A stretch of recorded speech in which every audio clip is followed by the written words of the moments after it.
বাবা বাবা আমাদের ময়না পাখিটা না। এই সংলাপটি দিয়ে বাংলাদেশের টিভি দর্শকের নজর কেড়েছিলেন শিল্পী জুটি দোয়েল এবং সুব্রতর মেয়ে দিঘি। তাকে বলা যায় বাংলাদেশের তুমুল জনপ্রিয় শিশু শিল্পী। বিজ্ঞাপন ও চলচ্চিত্রে একাধারে শিশু শিল্পী হিসেবে কাজ করেছেন তিনি। পেয়েছেন জাতীয় চলচ্চিত্র পুরস্কার। মায়ের মৃত্যুর পর মিডিয়া থেকে দূরে সরে গিয়েছেন তিনি।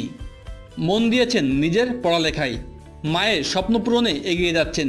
যদিও এর মধ্যে বেশ কয়েকবার তার চলচ্চিত্রে ফেরার গুঞ্জনও শোনা গেছে। এছাড়া সাম্প্রতিক সময়ে চলচ্চিত্র সংশ্লিষ্ট নানান অনুষ্ঠানে তাকে অংশ নিতে দেখা যাচ্ছে। বর্তমানে স্ট্যামফোর্ড স্কুলে ক্লাস 9-এ পড়ছে দিঘি। 2012 সালে দ্য স্পিড ছবিটি ছিল দিঘির শেষ ছবি। জানা যায় 2020 সালে এসএসসি পাশের পরই তিনি অভিনয়ে ফিরবেন। আর সেই ফেরা হবে তার পরিপূর্ণ নায়িকা হয়ে। শিশুশিল্পী আর নয়, এবার তিনি হবেন নায়িকা।